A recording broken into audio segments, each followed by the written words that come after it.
नमो सिद्धाणं नमो आयर्याणं नमो वज्रायाणं नमो लोये सव्वसाहुणम्। जय बोलो पंच परमेष्ठी भगवान की जय। आचार्य भगवान श्री विद्यासागर जी महाराज की जय। नवाचार्य गुरुवर श्री समय सागर जी महाराज की जय। निर्यापक मन श्री योग सागर जी, नियम सागर जी, सुधा सागर जी आदि मुनिराजों की जय। समस्त मुनि संघ की जय। जय जिनेंद्र ಎಲ್ಲರಿಗೂ ನಾವು ಈಗಾಗಲೇ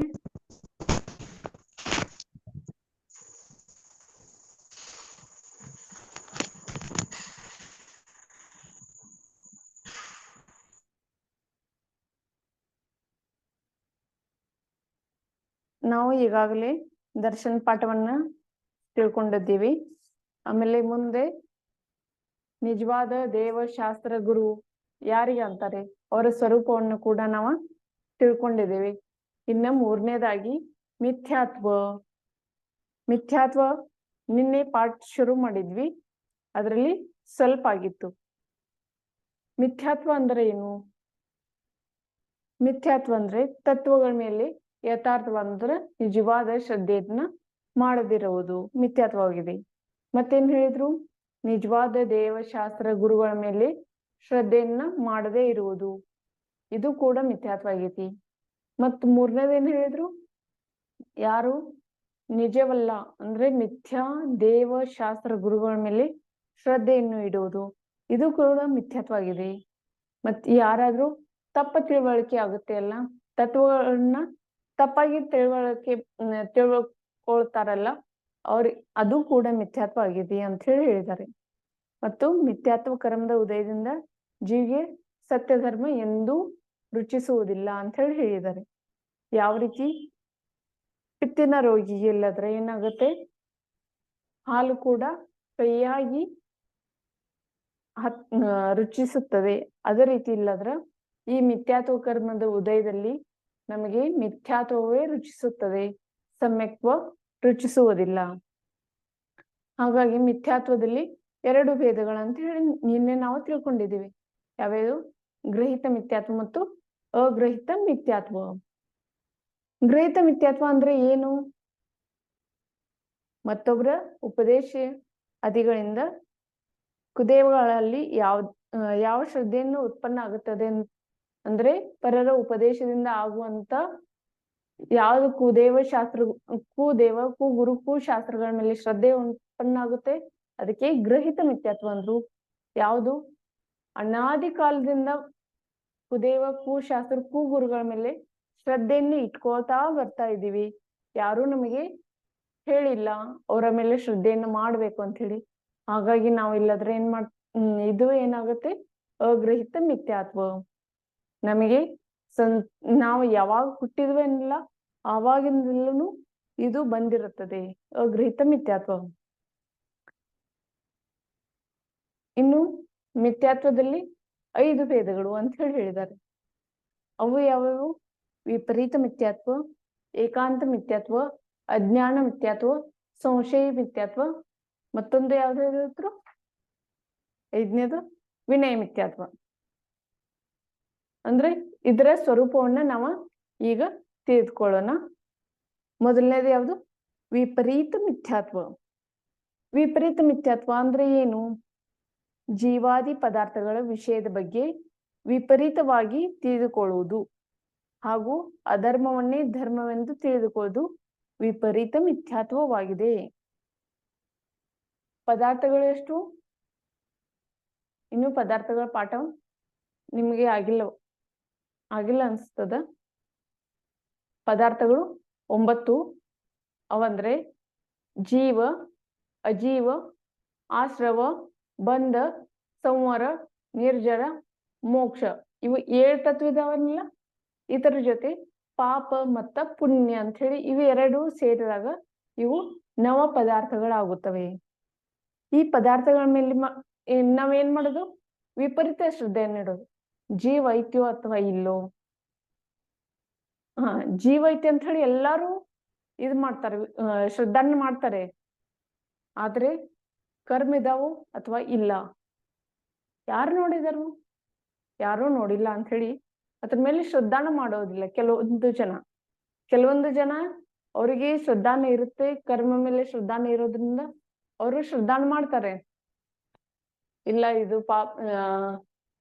ಇದು ನಮ್ದು ಪಾಪ ಕರ್ಮ ಇದ್ದಿರಬಹುದು, ಅದಕ್ಕಾಗಿ ಹೀಗಾಗ್ತಾ ಇದೆ ಅಂತ ಹೇಳಿ ನಾವು ಕೆಲವೊಬ್ರು ಶ್ರದ್ಧಾನ ಮಾಡ್ತಾರೆ.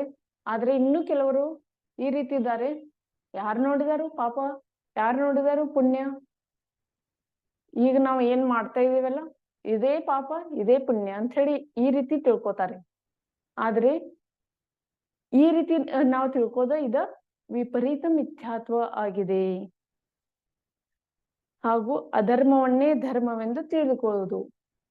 ಅಧರ್ಮವನ್ನ ಧರ್ಮ ಅಂತ ಹೇಳಿ ತಿಳ್ಕೋದು ಅಂದ್ರೆ ಈಗ ಯಾವ್ದಾದ್ರು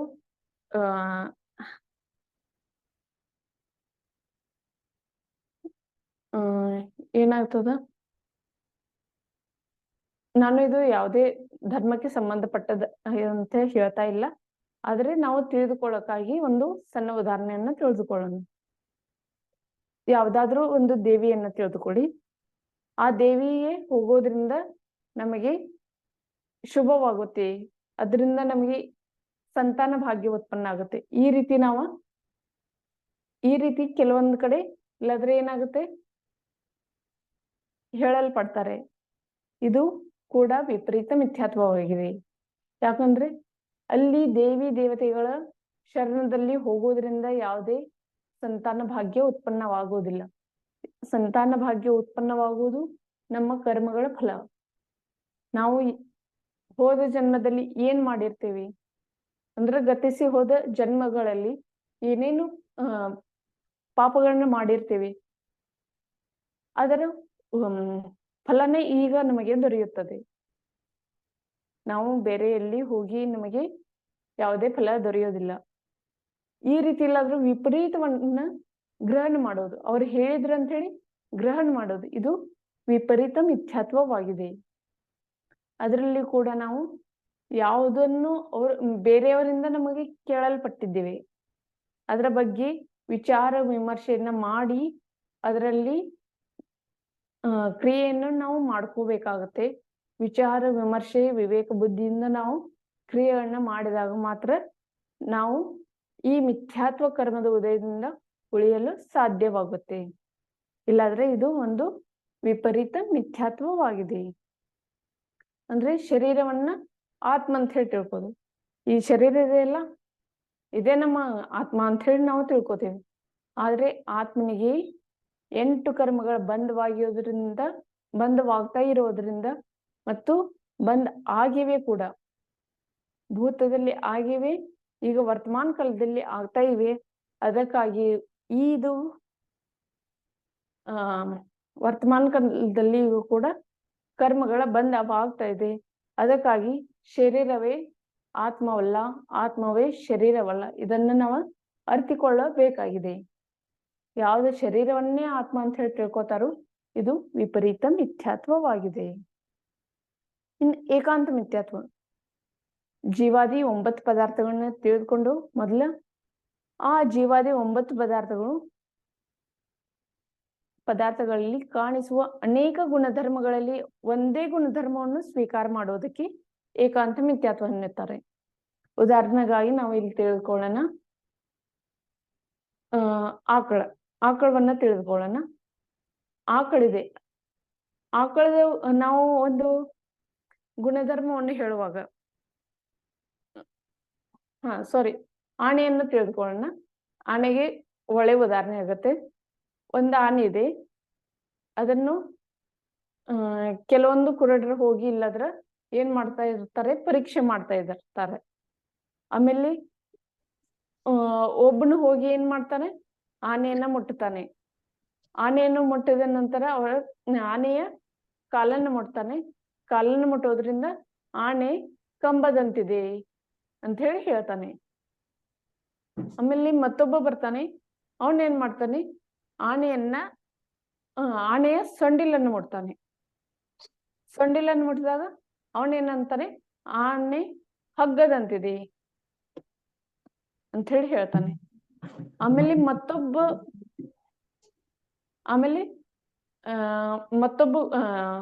ಕುರುಡ ಬರ್ತಾನೆ, ಅವನು ಹೇಳ್ತಾನೆ, ಆನೆಯ ಹೊಟ್ಟೆಯನ್ನು ಮುಟ್ತಾನೆ. ಆನೆಯನ್ನು ಹೊಟ್ಟೆಯನ್ನು ಮುಟ್ಟಿದಾಗ ಅವನು ಹೇಳ್ತಾನೆ, ಆನೆ ಗೋಡೆ ಅಂತಿದೆ ಅಂತ ಹೇಳಿ. ಈ ರೀತಿ ಇಲ್ಲದ್ರೆ ಒಬ್ರೊಬ್ರು ಕುರುಡರು ಬಂದು ಒಂದೊಂದು ರೀತಿ ಇಲ್ಲದ್ರೆ ಆನೆ ಈ ರೀತಿ ಇದೆ, ಆನೆ ಈ ರೀತಿ ಇದೆ ಅಂತ ಹೇಳಿ ಹೇಳ್ತಾ ಇರ್ತಾರೆ. ಅಂದ್ರೆ ಏನಾಗತ್ತೆ ಇಲ್ಲಿ, ಆನೆ ಕಂಬದಂತಿದೆಯಾ? ಇಲ್ಲ.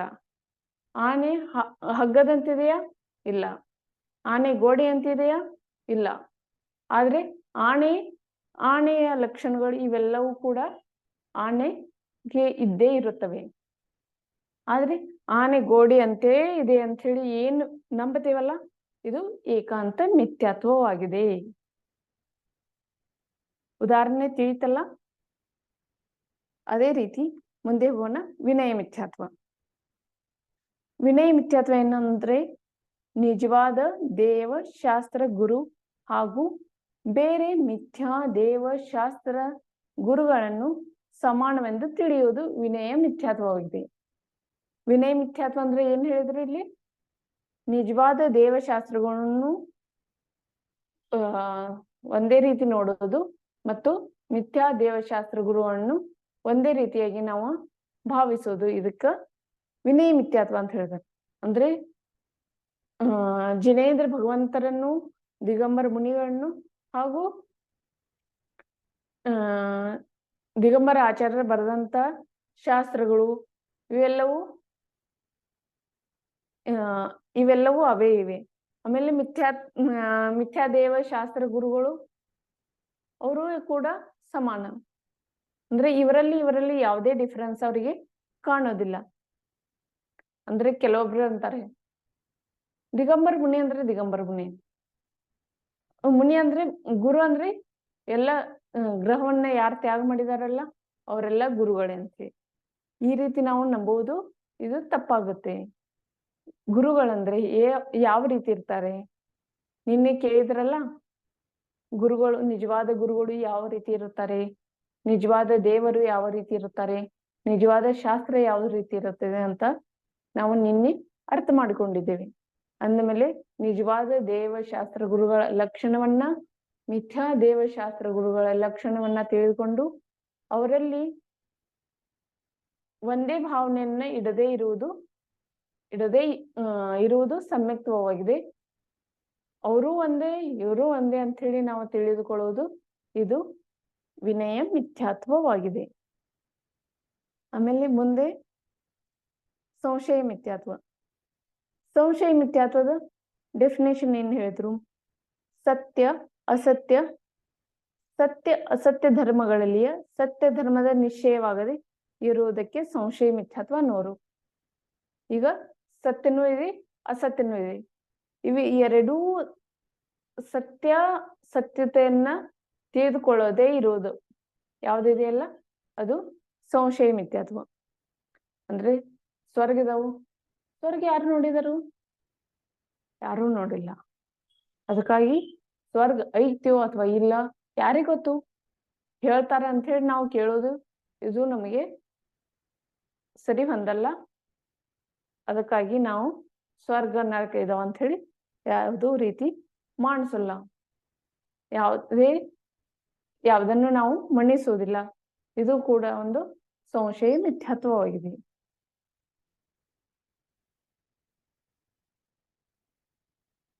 ಆಮೇಲೆ ಇದಕ್ಕಾಗಿ ಒಂದು ಉದಾಹರಣೆಯನ್ನು ನೋಡ್ಬೋದು ನಾವು. ಹಾಲು ಮತ್ತು ಮಜ್ಜಿಗೆ ಎರಡನ್ನೂ ಒಂದ ಕಡೆ ಇರ್ತೀವಿ. ಆಮೇಲೆ ಬಂದು ಕೇಳಿದಾಗ, ಯಾರಾದ್ರೂ ಬಂದು ಕೇಳಿದ್ರೆ ಇದು ಹಾಲಿದೆಯೋ ಅಥವಾ ಮಜ್ಜಿಗೆ ಇದೆಯೋ, ನೋಡಿದವ್ರು ಏನ್ ಹೇಳ್ತಾರೆ? ಹಾಲಿದೆ ಅಂತ ಹೇಳಿ. ಕೆಲವೊಬ್ರು ಮಜ್ಜಿಗೆ ಇದೆ ಅಂತ ಹೇಳ್ತಾರೆ. ಅಂದ್ರೆ ಅದರಲ್ಲಿ ಹಾಲಿದೆಯೋ ಅಥವಾ ಮಜ್ಜಿಗೆ ಇದೆ ಅಂತ ಹೇಳಿ ನಮಗೂ ಇನ್ನೂ ಅದರಲ್ಲಿ ತಿಳುವಳಿಕೆ ಉತ್ಪನ್ನವಾಗೋದಿಲ್ಲ. ಅದಕ್ಕಿಲ್ಲದ್ರೆ ನಾವು ಸಂಶಯ ಮಿಥ್ಯಾತ್ವ. ಅಂದ್ರೆ ಈ ಕಡೆನೂ ಇಲ್ಲ, ಆ ಕಡೆನೂ ಇಲ್ಲ. ಯಾವಾಗ ನಮಗ್ ಟೇಸ್ಟ್ ನೋಡ್ತೀವಿ ಅವಾಗ ಮಾತ್ರ ನಮಗ ಗೊತ್ತಾಗುತ್ತೆ ಇದು ಹಾಲಿದೆಯೋ ಅಥವಾ ಮಜ್ಜಿಗೆ ಇದೆ ಅಂತ ಹೇಳಿ. ಟೇಸ್ಟ್ ನೋಡದೆ ಗೊತ್ತಾಗೋದಿಲ್ಲ. ಇನ್ನು ಅಜ್ಞಾನ ಮಿಥ್ಯಾತ್ವ. ಜೀವಾದಿ ಪದಾರ್ಥಗಳನ್ನು ತಿಳಿದುಕೊಳ್ಳಲು ಪ್ರಯತ್ನಿಸದಿರುವುದು ಅಜ್ಞಾನ ಮಿಥ್ಯಾತ್ವವಾಗಿದೆ. ಇವು 9 ಪದಾರ್ಥಗಳು ಏನಿದಾವು ಅಂದ್ರೆ ಜೀವ, ಅಜೀವ, ಆಶ್ರವ, ಬಂಧ, ಸಂವರ, ನಿರ್ಜರ, ಮೋಕ್ಷ ಹಾಗೂ ಪಾಪ, ಪುಣ್ಯ. ಈ 9 ಪದಾರ್ಥಗಳೇನಿವೆಯೋ ಅವು ಯಾವ ರೀತಿ ಇದೆಯೋ, ಅದರ ಸ್ವರೂಪವೇನು ಅಂತ ಹೇಳಿ ನಾವು ತಿಳಿದುಕೊಳ್ಳಂಗಿಲ್ಲ. ಇದು ತಿಳಿದುಕೊಳ್ಳಕ್ ಪ್ರಯತ್ನನೂ ಕೂಡ ಮಾಡೋದಿಲ್ಲ. ಇದು ಅಜ್ಞಾನ ಮಿಥ್ಯಾತ್ವವಾಗಿದೆ. ಅದನ್ನ ತಿಳ್ಕೊಂಡು ಅಂದ್ರೆ ನಮಗೆ ಅದ್ರ ಮೇಲೆ ಶ್ರದ್ಧಾನು ಮಾಡಕ್ ಹತ್ತದ. ಅದಕ್ಕಾಗಿ ಅದನ್ನ ತಿಳಿಯೋದು ಬೇಡ, ಅದ್ರ ಗೋಜಿಗೆ ಹೋಗೋದು ಬೇಡ ಅಂತ ಹೇಳಿ ಏನ್ ನಾವು ಮಾಡ್ತೀವಲ್ಲ, ಇದು ಅಜ್ಞಾನ ಮಿಥ್ಯಾತ್ವವಾಗಿದೆ. ಈ ರೀತಿ ಇಲ್ಲಾದ್ರ ಮಿಥ್ಯಾತ್ವದಲ್ಲಿ 5 ಭೇದಗಳನ್ನ ನಾವು ಸಂಪೂರ್ಣವಾಗಿ ತಿಳಿದುಕೊಂಡು, ಇನ್ನ ಅದರಲ್ಲಿ ಮಿಥ್ಯಾತ್ವದಲ್ಲಿ ಮೊದಲು 2 ಭೇದಗಳಂದ್ರು, ನಂತರ 5 ಭೇದಗಳಂದ್ರು. ಇನ್ನು ನಾವು ನೋಡಿದಾಗ ಇದರಲ್ಲಿ 363 ಭೇದಗಳಂತ ಹೇಳಿ ಹೇಳಿದ್ರು. ಇನ್ನು ಅದಕ್ಕಿಂತಲೂ ಹೆಚ್ಚು ಹೋಗ್ಬೇಕಾದ್ರೆ ಈ ಲೋಕ ಎಷ್ಟು ಪ್ರಮಾಣದಲ್ಲಿದೆಯೋ ಅದರಲ್ಲಿ ಒಂದೊಂದು ಕಣಗಳನ್ನು ನಾವು ಇಟ್ರೆ ಅಷ್ಟೊಂದು ಭೇದಗಳಾಗುತ್ತವೆ. ಒಂದೊಂದು ಕಣವನ್ನ ಲೋಕದ ಒಂದೊಂದು ಭಾಗದಲ್ಲಿ ಇಡ್ತಾ ಹೋದರೆ ಅವು ಎಷ್ಟು ಕಣಗಳಾಗುತ್ತವೆಲ್ಲ ಅಷ್ಟೊಂದು ಮಿಥ್ಯಾ ಮತಗಳು ಕೂಡ ನಮ್ಮಲ್ಲಿ ಇವೆ ಅಂತ ಹೇಳಿ ಹೇಳ್ತಾರೆ. ಆ ರೀತಿ ಇಲ್ಲಾದ್ರೆ ಮಿಥ್ಯಾತ್ವದಲ್ಲಿ ಭೇದಗಳಾಗುತ್ತವೆ ಅಷ್ಟ. ಆದಿನಾಥ್ ಭಗವಾನ್ರ ನಮ್ಮ ಜೈನ್ ಧರ್ಮದ ಆದಿಪುರುಷರಾದ ಆದಿನಾಥ್ ಭಗವಾನ್ರ ಇದ್ದಾರಲ್ಲ, ಅವರ ಮೊಮ್ಮಗ ಮರೀಚಿ ಅಂತ ಹೇಳಿ ಇದ್ರು. ಅವ್ರೇನ್ ಮಾಡಿದ್ರಂದ್ರ, ಮರೀಚಿ ಇಲ್ಲದ್ರ ಆದಿನಾಥ್ ಭಗವಾನ್ರ ಏನ್ ಹೇಳ್ತಾ ಇದ್ರಲ್ಲ ಅದುವೇ ಸತ್ಯ ಅಂತ ಹೇಳಿ ನಂಬದ ಅವ್ರಿಲ್ಲಾದ್ರೆ ಏನ್ ಮಾಡ್ರು, 363 ಮತಗಳನ್ನ ಸ್ಥಾಪನೆ ಮಾಡಿದ್ರು ಅಂತ ಹೇಳಿ ಈ ರೀತಿನೂ ನಾವು ಕೇಳಲ್ಪಡ್ತೀವಿ. ಅವರೇ ಮುಂದೆ ಹೋಗಿ ಇಲ್ಲದ್ರ ಮಹಾವೀರ ಭಗವಂತರಾದ್ರು. ಈ ರೀತಿ ಇಲ್ಲದ್ರ ಮಹಾವೀರ ಭಗವಂತರಾಗಿ ಆ 363 ಮತಗಳನ್ನ ಕೂಡ ಅವರು ವಿರೋಧ ಮಾಡಕ್ ಆಗ್ಲಿಲ್ಲ. ಅವನ್ನ ಆ ಮತಗಳನ್ನ ಅವರು ವಿರೋಧ ಮಾಡಕ್ಕೂ ಆಗ್ಲಿಲ್ಲ. ಆ ಮತಗಳನ್ನ ಅವರ ಕಡಿಮೆ ಮಾಡಕ್ಕೂ ಆಗ್ಲಿಲ್ಲ. ಹಾಗಾಗಿ ಒಮ್ಮೆ 363 ಭೇದಗಳು, ಆಮೇಲೆ ಅಸಂಖ್ಯಾತ ಭೇದಗಳು ಅಂತ ಹೇಳಿ ನಾವು ಹೇಳ್ಬೋದು. ಮಿಥ್ಯಾತ್ವದಲ್ಲಿ ಅಸಂಖ್ಯಾತ ಭೇದಗಳು ಕೂಡ ಆಗ್ತವೆ. ಇನ್ನು ಮುಂದಿಲ್ಲದ್ರ ಇದಕ್ಕಾಗಿ ಒಂದು ಉದಾಹರಣೆ ಕೊಟ್ಟಿದ್ದಾರೆ.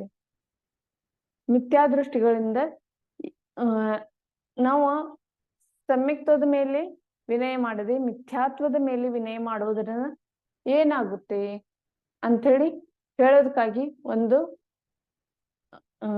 ಕಥೆಯನ್ನ ಇಲ್ಲಿ ಹೇಳಿದ್ದಾರೆ. ಅದನ್ನ ನಾವು ಈಗ ನೋಡೋಣ. ಈ ಭಾರತ ಭೂಮಿಯಲ್ಲಿ ಅನೇಕ ರಾಜರು ಆಗಿ ಹೋಗಿರುವರು. ಅದರಲ್ಲಿ ಕಾನ್ಪುರ ಎಂಬ ರಾಜ್ಯವನ್ನು ಧನದತ್ತನೆಂಬ ರಾಜನು ಆಳುತ್ತಿದ್ದನು. ಕಾನ್ಪುರ ಅಂತ ಹೇಳಿ ಒಂದು ರಾಜ್ಯವಿತ್ತು. ಅದನ್ನ ಧನದತ್ತ ಎಂಬ ರಾಜ ಆಳ್ತಿದ್ದ. ಆ ರಾಜ್ಯಗ ಇಲ್ಲದ್ರೆ ಶ್ರೀವಂದಕ ಎಂಬುವನು ಒಬ್ಬ ಬೌದ್ಧ ಧರ್ಮದ ಅನುಯಾಯಿಯಾದ ಒಬ್ಬ ಮಂತ್ರಿ ಇದ್ದ. ಧನದತ್ತನ ಮಂತ್ರಿ ಹೆಸರೇನು? ಶ್ರೀವಂದಕ. ಈತನು ಯಾರ ಅನುಯಾಯಿಯಾಗಿದ್ದನು? ಬೌದ್ಧ ಧರ್ಮದ ಅನುಯಾಯಿಯಾಗಿದ್ದನು.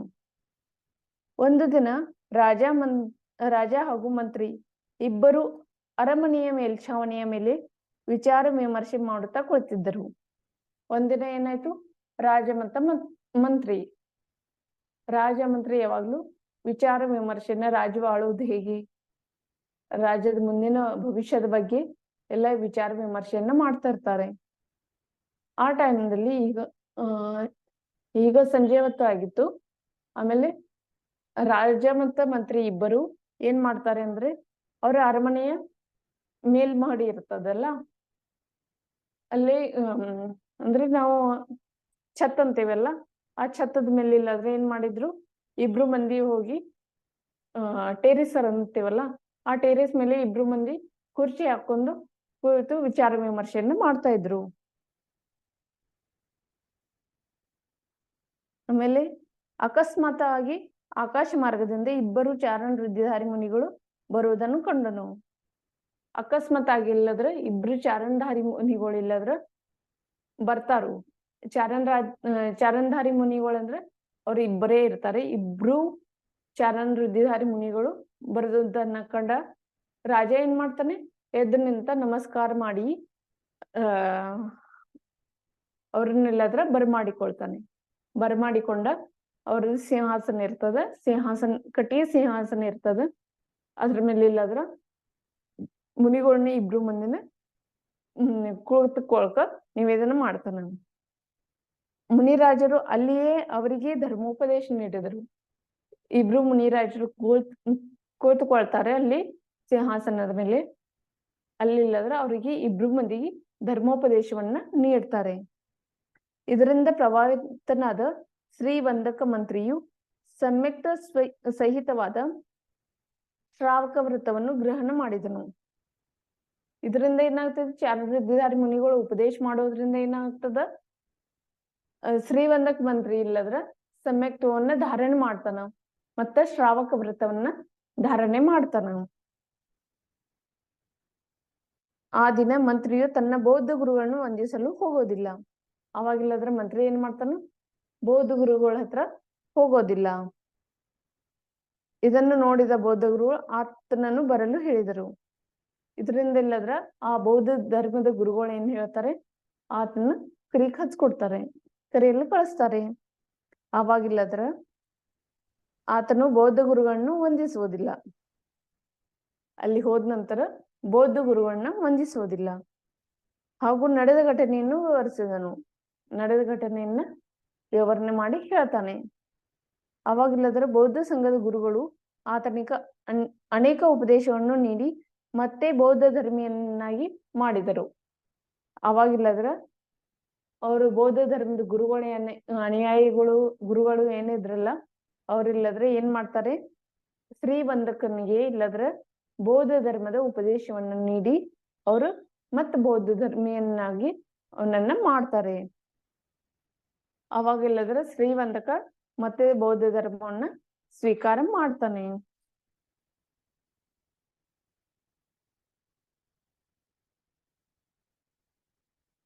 ಅವಾಗಿಲ್ಲದ್ರ ಸಮ್ಯಕ್ತದಿಂದ ಅವ ವಿಚಲಿತ ಆಗ್ತಾನೆ. ಮರುದಿನ ರಾಜ್ಯಸಭೆಯಲ್ಲಿ ರಾಜನು ಬಹಳ ಸಂತೋಷದಿಂದ ಚಾರಣ ವೃದ್ಧಿಧಾರಿ ಮುನಿಗಳು ಆಗಮಿಸಿರುವ ಸುದ್ದಿಯನ್ನು ಪ್ರಜೆಗಳಿಗೆ ತಿಳಿಸಿದನು. ಆಮೇಲೆ ಮರನೇ ದಿನ ಏನಾಗ್ತದ, ರಾಜ್ಯಸಭೆ ನಡೆದಿರ್ತದ. ಆ ರಾಜ್ಯಸಭಾದಾಗಿಲ್ಲದ್ರ ರಾಜ ಏನ್ ಹೇಳ್ತಾನು, ಎಲ್ಲರಿಗೂ ಅಂದ್ರೆ ಚಾರಣ ವೃದ್ಧಿಧಾರಿಗಳನ್ನ ನೋಡಿ ಅವನಿಗೆ ಬಹಳ ಸಂತೋಷ ಆಗ್ತದ. ಯಾರಿಗೆ? ರಾಜನಿಗೆ. ಅದಕ್ಕಾಗಿ ರಾಜ ಏನ್ ಮಾಡ್ತಾನೆ, ಚಾರಣ ವೃದ್ಧಿಧಾರಿ ನಿನ್ನೆ ಮುನಿಗಳು ಬಂದಿದ್ರು, ನಮಗೆ ಉಪದೇಶ ಮಾಡಿದ್ರು ಅಂತ ಹೇಳಿ ಈ ರೀತಿ ಸಂತೋಷದಿಂದ ಹೇಳ್ತಾ ಇರ್ತಾನೆ. ಆವಾಗಿಲ್ಲದ್ರ ಏನಾಗುತ್ತೆ, ಅದರಲ್ಲಿಯೂ ಕೆಲವರಂತೂ ಆಶ್ಚರ್ಯದಿಂದ ರಾಜನನ್ನೇ ನೋಡ್ತಿದ್ದರು. ಅಂದ್ರೆ ಅಷ್ಟು ಭಾವುಕದಿಂದ ಹೇಳ್ತಾ ಇದ್ದಲ್ಲ, ಅದನ್ನು ನೋಡಂತೂ ಕೆಲವೊಬ್ರು ರಾಜನ ಮುಖಾನ ನೋಡ್ಕೊತ ಕೂತಿದ್ರು. ಯಾಕಂದ್ರೆ ಹಿಂಗ ಆಕಾಶ ಮಾರ್ಗವಾಗಿ ಯಾರಾದ್ರೂ ಮುನಿಗಳು ಬರ್ತಾರ ಅಂತ ಹೇಳಿ ಎಲ್ಲರಿಗೂ ಏನಾಗುತ್ತೆ, ಅದೊಂದು ಅಂದ್ರೆ ಇದು ಕಾಲ್ಪನಿಕ ವಿಷಯ ಅಂತ ಹೇಳಿ ಅವರು ತಿಳ್ಕೊತಾರೆ. ಯಾಕಂದ್ರೆ ಆಕಾಶ ಮಾರ್ಗದಿಂದ ಯಾರಾದ್ರೂ ಬರೋದು ಇದು ಒಂದು ಮುನಿಗಳು ಬರೋದು ಒಂದು ಕಲ್ಪನೆಯ ವಿಷಯವಿದೆ ಅಂತ ಹೇಳಿ ಅವರು ವಿಚಾರ ಮಾಡ್ತಾರೆ ಎಲ್ಲರೂ. ಹಾಗಾಗಿ ಎಲ್ಲರೂ ಕೂಡ ಅವರನ್ನು ಆಶ್ಚರ್ಯಚಕಿತವಾಗಿ ನೋಡ್ತಾ ಇರ್ತಾರೆ. ಅವಾಗಿಲ್ಲದ್ರೆ ರಾಜನ್ ತನ್ನ ಮಾತನ್ನು ಸಮರ್ಥಿಸುವಂತೆ ಹೇಳುತ್ತಾ, ಮಂತ್ರಿವರ್ಯರೇ, ನಿನ್ನೆ ನಡೆದ ಘಟನೆಯ ಶುಭ ಸುದ್ದಿಯನ್ನು ಸಭೆಗೆ ತಿಳಿಸಲು ಹೇಳಿದನು. ಅವಾಗಿಲ್ಲದ್ರೆ ಏನ್ ಮಾಡ್ತಾನು, ರಾಜನ ಮಾತ ಅಂದ್ರೆ ಎಲ್ಲರೂ ಚಕಿತರಾಗಿ ಯಾರಾದ್ರೂ ಆಕಾಶ ಮಾರ್ಗದಿಂದ ಬರ್ತಾರ ಅಥವಾ ಹೀಗೆ ಹೇಳ್ತಾ ಇರೋದು ಇದು ನಿಜವಾದ ಘಟನೆಯ ಅಥವಾ ಏನು ಅಂತೇಳಿ ತಿಳಿಯೋ ಸಲುವಾಗಿ ಎಲ್ಲರೂ ಆತನನ್ನು ನೋಡ್ತಾ ಇದ್ರಲ್ಲ, ಅವರ ಎಲ್ಲರ ಮುಖಚರ್ಯನ್ನು ನೋಡಿ ರಾಜನಿಗೆ ಅವಾಗ ಅನಿಸ್ತದೆ, ಮಂತ್ರಿವರ್ಯ ನಿನ್ನೆ ನನ್ನ ಜೊತೆ ಇದ್ರಲ್ಲ, ನೀವು ಕೂಡ ಹೇಳಿ ಎಲ್ಲರಿಗೂ. ಆಗ ಮಂತ್ರಿ ಹೇಳ್ತಾರೆ, ಶ್ರೀವಂದಕ ಮಂತ್ರಿ ಹೇಳ್ತಾರೆ, ಮಹಾರಾಜರೇ, ಯಾವುದೇ ಮನುಷ್ಯನು ಆಕಾಶದಲ್ಲಿ ಚಲಿಸುವುದು ಸಾಧ್ಯವಿಲ್ಲ ಮತ್ತು ನಾನು ಅಂತ ಯಾವುದೇ ಮುನಿಯನ್ನು ನೋಡಿಲ್ಲ ಎಂದು ಮಂತ್ರಿ ಹೇಳಿದನು. ಅವಾಗಿಲ್ಲದ್ರ ಅವನೇನ ಅವನು ನೋಡಿರ್ತಾನೆ, ಆದ್ರೂ ಇಲ್ಲಿ ತಪ್ಪಾಗಿ ಏನ್ ಹೇಳ್ತಾನೆ, ಆತನು ಗುರುಗಳ ಯಾವುದೋ ಒಂದು ಉಪದೇಶ ಇರ್ತದಲ್ಲ ಅದನ್ನ ಅವನ ಅಲ್ಲಗೆಳ್ತಾನೆ. ಮತ್ತೆ ಈ ರೀತಿ ಯಾರನ್ನ ನಾವು ಅಂದ್ರೆ ಮಹಾರಾಜರು ಹೇಳಿದ್ರದು ಯಾವುದು ಸತ್ಯ ಅಲ್ಲ ಅಂತ ಹೇಳಿ ಅವ ಎಲ್ಲರಿಗೂ ಎಲ್ಲರಿಗೂ ಅಲ್ಲಿ ಕೂತಂತ ರಾಜ್ಯಸಭೆದಾಗ ಕೂತಂತ ಎಲ್ಲರಿಗೂ ಹೇಳ್ತಾನೆ. ಇನ್ನೂವರೆಗೆ ಆಕಾಶದಿಂದ ಯಾರು ಬಂದಿಲ್ಲ, ನಮಗೆ ಯಾರನ್ನು ನಾನು ನೋಡಿಲ್ಲ ಅಂತ ಹೇಳಿ ಹೇಳ್ತಾನೆ. ಇಷ್ಟು ಹೇಳೋ ತಡಾನೆ, ಇಷ್ಟೇ ಹೇಳಿರ್ತಾನೆ, ಇಷ್ಟು ಹೇಳೋ ತಡಾನೆ ಏನಾಗುತ್ತೆ, ಇಷ್ಟು ಹೇಳತಲೇ ಮುನಿನಿಂದೆ ಮತ್ತು ಮಿಥ್ಯಾತ್ವದ ಕಾರಣದಿಂದ ಪಾಪಿಯಾದ ಶ್ರೀವಂದಕನ ಕಣ್ಣುಗುಡ್ಡಿಗಳು ಸಿಡಿದು ಹೊರಬಿದ್ದವು. ಈ ರೀತಿ ನುಸ್ತಾ ಹೇಳಿದಿರ್ತಾನೆ. ಕೇವಲ ಈ ರೀತಿ ಹೇಳೋದ್ರಿಂದ ಮಾತ್ರ ನಿನ್ನ ನೋಡಿರೋದನ್ನ ನೋಡಿಲ್ಲ ಅಂತ ಹೇಳಿ ಮಾತ್ರ ಹೇಳ್ತಾನೆ. ಈ ಕಾರಣದಿಂದ ಅವನ ಕಣ್ಣುಗುಡ್ಡಿಗಳು ಇಲ್ಲದ್ರ ಹೊರಗ ಅಂದ್ರ ಕಣ್ಣಿನಿಂದ ಕಣ್ಣುಗುಡ್ಡಿಗಳು ಹೊರಗೆ ಸಿಡಿದು ಬೀಳ್ತಾವೆ. ಈ ಘಟನೆಯನ್ನು ನೋಡಿ ಎಲ್ಲ ರಾಜ್ಯದ ಜನಗಳು ಏನ್ ಮಾಡ್ತಾರೆ, ರಾಜ ಹೇಳಿರೋದು ನಿಜ ಅಂತ ಹೇಳಿ ಅರ್ಥ ಆಗುತ್ತೆ ಎಲ್ಲರಿಗೂ. ಅಂದ್ರೆ ಶ್ರೀವಂದಕ ಏನ್ ಮಾಡ್ತಾನೆ, ಅಸತ್ಯವನ್ನ ಮಾತಾಡ್ತಾನೆ. ರಾಜ ಸತ್ಯವನ್ನ ಮಾತಾಡ್ತಾ ಇದ್ರುನು ಆತನು ಮಾತನಾಡಿರುವುದು ಅಸತ್ಯ ಅಂತ ಹೇಳಿ ಹೇಳ್ತಾನೆ ಈ ಶ್ರೀವಂದಕ ಮಂತ್ರಿ. ಹಾಗಾಗಿ ಅವನ ಕಣ್ಣುಗುಡ್ಡಿಗಳು ಏನಿರ್ತಾವಲ್ಲ ಅವು ಸಿಡಿದು ಹೊರಗೆ ಬೀಳ್ತಾವು. ಈ ರೀತಿ ಈ ಘಟನೆಯನ್ನು ನೋಡಿ ರಾಜ ಮತ್ತು ಪ್ರಜೆಗಳೆಲ್ಲರೂ ಸೇರಿ ಜಿನ ಧರ್ಮವನ್ನ ಪ್ರಶಂಸೆ ಮಾಡ್ತಾರೆ. ಮತ್ತೆ ಎಲ್ಲ ಸದಸ್ಯರು ಮಿಥ್ಯಾತ್ವದ ದುಷ್ಪರಿಣಾಮವನ್ನು ನೋಡಿ ಜಿನ ಧರ್ಮವನ್ನ ಧಾರಣೆ ಮಾಡ್ತಾರೆ. ಇದನ್ನ ನೋಡಿ ಏನ್ ಮಾಡ್ತಾರೆ, ಅಲ್ಲಿ ನೆರೆದಿರುವಂತ ಎಲ್ಲ ರಾಜ ಪ್ರಜೆಗಳು ಎಲ್ಲರೂ ಸೇರಿ ಜಿನ ಧರ್ಮ ಎಷ್ಟೊಂದು ಮಹತ್ವ ಉಳ್ಳದ್ದು, ಇದು ಎಷ್ಟೊಂದು ನಿಜವಾದ ಧರ್ಮವಾಗಿದೆ ಅಂತ ಹೇಳಿ ಎಲ್ಲರೂ ತಿಳ್ಕೊಂಡು ಜಿನ ಧರ್ಮವನ್ನ ಪ್ರಶಂಸನೆ ಕೂಡ ಮಾಡ್ತಾರೆ. ಜಿನ ಧರ್ಮವನ್ನ ಧಾರಣೆ ಕೂಡ ಮಾಡ್ತಾರೆ. ಅಂದ್ರೆ ಉಪಸಂಹಾರದಲ್ಲಿ ಈಗ ಈ ರೀತಿ ನಾವು ಈ ಜಿನ ಧರ್ಮದತ್ತ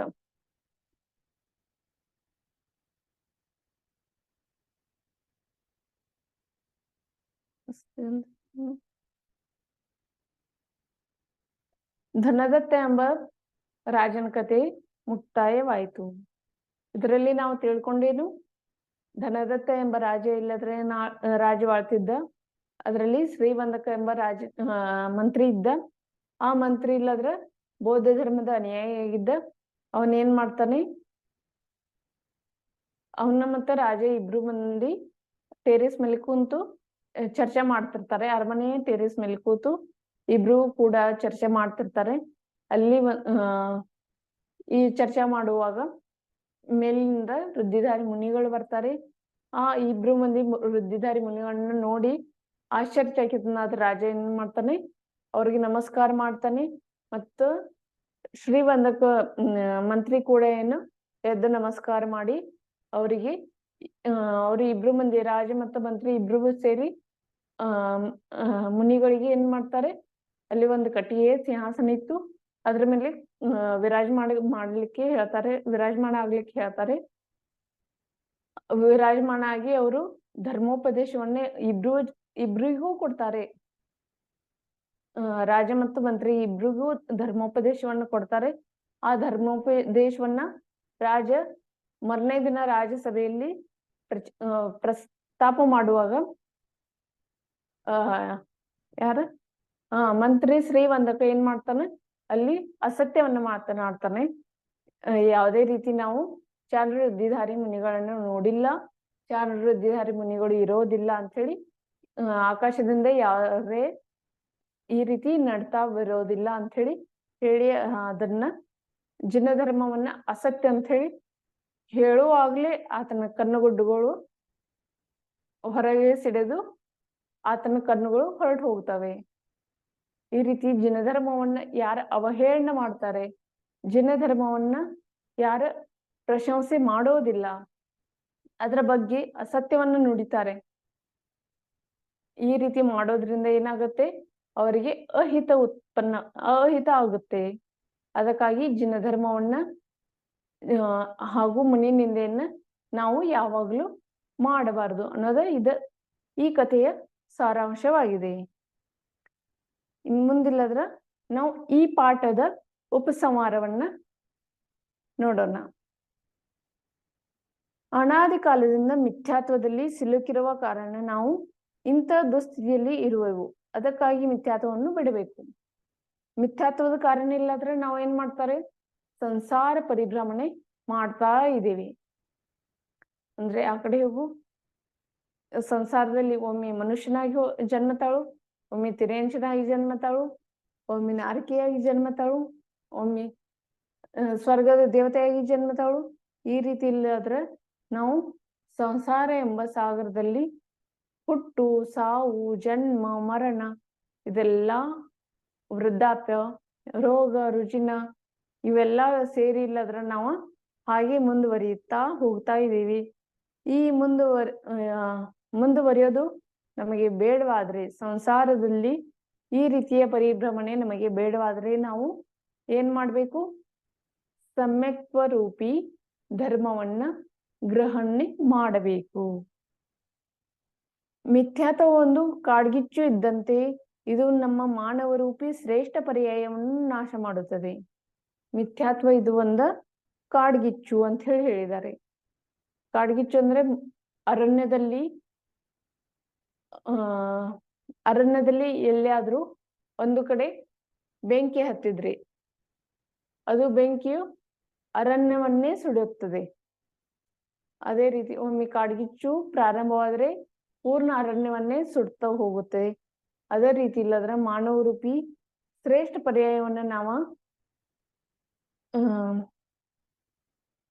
ಪರ್ಯಾಯವನ್ನ ಸದುಪಯೋಗ ಪಡಿಸ್ಕೋಬೇಕಾದ್ರೆ ಸಮ್ಯಕ್ತ್ವವನ್ನ ಗ್ರಹಣ ಮಾಡುವುದು ಅದರಲ್ಲಿ ಉತ್ತಮವಾದ ಉಪಾಯ ಅಂತ ಹೇಳಿ ನಾವು ತಿಳ್ಕೊಬಹುದು.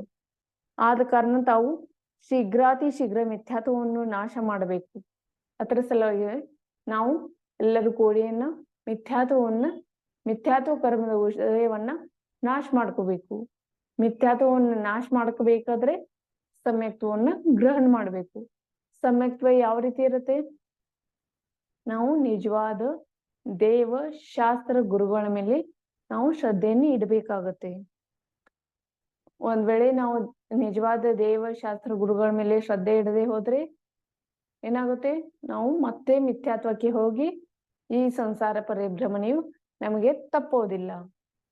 ಅದಕ್ಕಾಗಿ ಸಮ್ಯಕ್ತ್ವವನ್ನು ಗ್ರಹಣ ಮಾಡಿ ಅಂತ ಹೇಳಿ ಈ ಮಿಥ್ಯಾತ್ವ ಪಾಠವು ಇವತ್ತಿಗೆ ಮುಕ್ತಾಯವಾಗುತ್ತೆ.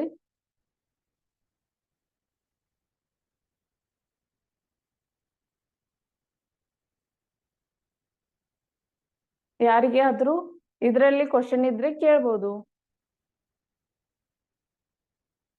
ಇಲ್ಲಾದ್ರೆ ಮುಂದೆ ಹೋಗೋಣ. 4ನೇ ಪಾಠ.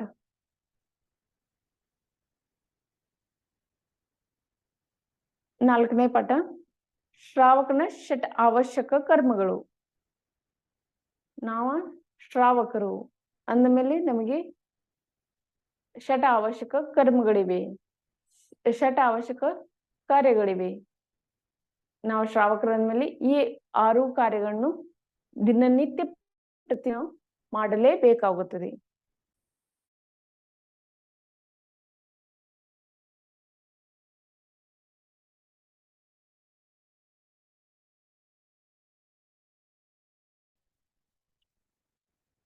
ಷಟ್ ಅವಶ್ಯಕ ಕಾರ್ಯಗಳು ಯಾವ್ಯಾವು ಎನ್ನುವುದನ್ನ ಈಗ ನಾವು ನೋಡೋಣ.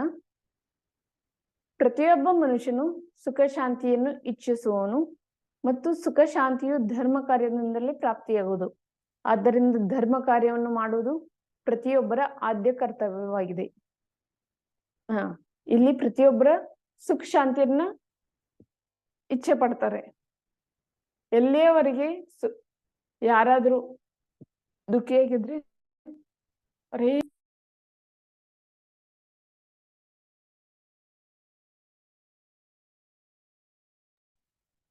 ಈ ಭವಭವದಲ್ಲಿ ಮಾಡಿದಂತ ಈ ಮಿಥ್ಯಾತ್ವ ಕರ್ಮದ ಉದಯದಿಂದ ನಮಗೆ ಏನ ದುಃಖ ಉತ್ಪನ್ನವಾಗಿದೆ. ಆ ದುಃಖದ ಬಗ್ಗೆ ನಾವು ವಿಚಾರ ಮಾಡಿದ್ರೆ ನಮಗೆ ಯಾವಾಗ್ಲೂ ಎಲ್ಲರೂ ಏನಂತಾರೆ, ನಮಗೆ ಸುಖನೇ ಬೇಕು ಅಂತ ಹೇಳಿ. ಸುಖ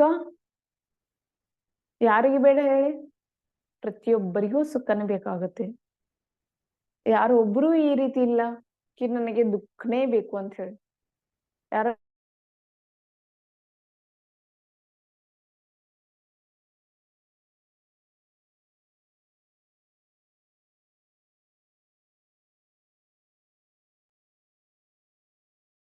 ಕಟ್ ಆಗ್ತಾ ಇದೆ ದೀದಿ, ಕೇಳಿಸ್ತಾ ಇಲ್ಲ.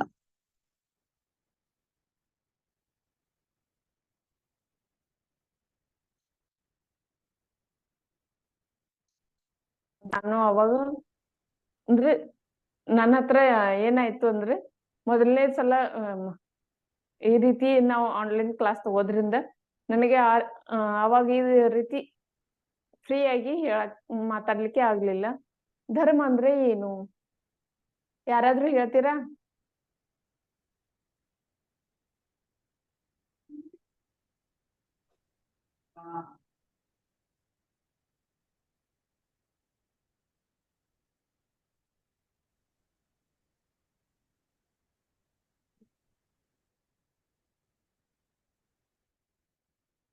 ಯಾರಾದ್ರೂ ಹೇಳೋರಾದ್ರೆ ಹ್ಯಾಂಡ್ ರೈಸ್ ಮಾಡಿ.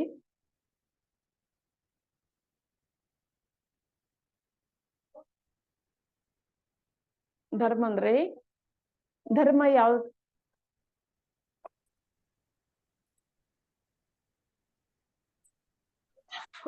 ಕೇವಲಿ ಭಗವಾನರು ಉಪದೇಶಿಸಿದ ಧರ್ಮವೇ ಧರ್ಮವಾಗಿದೆ. ಕೇವಲಿ ಭಗವಂತರ ಉಪದೇಶವೇ ಧರ್ಮವಾಗಿದೆ. ಮತ್ತೆ ಯಾರಾದ್ರೂ ಹೇಳ್ತೀರಾ? ವಸ್ತುವಿನ ಶುದ್ಧ ಸ್ವಭಾವವೇ ಧರ್ಮವೆನ್ನು. ವಸ್ತುವಿನ ಶುದ್ಧ ಸ್ವಭಾವ. ವಸ್ತುವಿನ ಶುದ್ಧ ಸ್ವಭಾವ ಅಂದ್ರೆ ವಸ್ತು ಸ್ವಭಾವ ಧರ್ಮ. ಆತ್ಮನ ಶುದ್ಧ ಸ್ವಭಾವವೇ ಧರ್ಮ. ಆತ್ಮನ ಶುದ್ಧ ಸ್ವಭಾವವೇ ಧರ್ಮ ಅಂತ ಹೇಳಿ ಹೇಳ್ತಾರೆ. ಆತ್ಮನ ಶುದ್ಧ ಸ್ವಭಾವ ಯಾವುದು?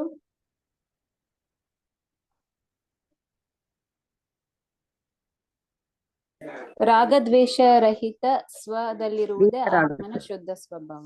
ವೀತರಾಗತ್ತೆ. ಜ್ಞಾತ ದೃಷ್ಟ ಆಗಿರೋದು. ಜ್ಞಾತ ದೃಷ್ಟ ಆಗಿರೋದು. ಇವೆಲ್ಲ ನಾವು ಒಂದ್ ರೀತಿಯಿಂದ ನೋಡ್ತಾ ಇದೀವಿ. ಆತ್ಮನ ಶುದ್ಧ ಸ್ವಭಾವ ಅದುವೇ ಧರ್ಮ ಅಂತ ಹೇಳಿ ಹೇಳಿದೀವಿ. ಆತ್ಮನ ಶುದ್ಧ ಸ್ವಭಾವ ಅಂತ ಹೇಳಿ ಯಾವ್ದಕ್ಕಂತಾರೆ? ಯಾವುದು ಕರ್ಮದಿಂದ ರಹಿತವಾಗಿದೆ. ಕರ್ಮದಿಂದ ರಹಿತವಾದಂತ ಯಾವ್ದು ಆತ್ಮನ ಸ್ವಭಾವ ಇದೆಯಲ್ಲ, ಅದುವೇ ಆತ್ಮನ ನಿಜವಾದ ಸ್ವಭಾವ. ವೀತರಾಗನೂ ಕೂಡ ಆತ್ಮನ ಸ್ವಭಾವವಾಗಿದೆ. ರಾಗದ್ವೇಷದಿಂದ ರಾಗದ್ವೇಷದಿಂದ ದೂರ ಆದಂಥದ್ದು ಇದು ಆತ್ಮನ ಸ್ವಭಾವವಾಗಿದೆ. ಆದ್ರೆ ಇವೆಲ್ಲ ಯಾವಾಗ ಆಗ್ತವೆ? ಯಾವಾಗಂದ್ರೆ ಕರ್ಮಗಳು ಯಾವಾಗ ಕಳೆದು ಹೋಗ್ತಾವೆಲ್ಲ ಆವಾಗ್ಲೇ ಆತ್ಮನ ಶುದ್ಧ ಸ್ವಭಾವ ಪ್ರಕಟವಾಗುವುದು. ಧರ್ಮ ಅಂದ್ರೆ ಏನು? ವಸ್ತುವಿನ ಶುದ್ಧ ಸ್ವಭಾವ. ವಸ್ತುವಿನ ಶುದ್ಧ ಸ್ವಭಾವ ಅಂದ್ರೇನು? ಯಾವ ರೀತಿ ನೀರಿನ ಶುದ್ಧ ಸ್ವಭಾವ ಶೀತಲವಾಗಿದೆ, ಹೌದಲ್ವಾ? ಶೀತಲತೆ ಇದು ನೀರಿನ ಶುದ್ಧ ಸ್ವಭಾವ. ನೀರನ್ನು ಬೇಕಾದಷ್ಟು ನೀವು ಕುದಿಸಿದ್ರೂ ಅದು ಕೆಲವೊಂದು ಗಂಟೆ ನಂತರ ತನ್ನ ಸ್ವಭಾವಕ್ಕೆ ಬರುತ್ತೆ. ಅದರ ಸ್ವಭಾವ ಏನು? ಅದು ಶೀತಲತೆ ಇರುವುದೇ ನೀರಿನ ಸ್ವಭಾವವಾಗಿದೆ. ಅದೇ ರೀತಿ ಇಲ್ಲದ್ರ ನಮ್ಮ ಆತ್ಮನ ಜೊತೆ ಕರ್ಮಗಳು ಬಂದು ಸೇರಿವೆ.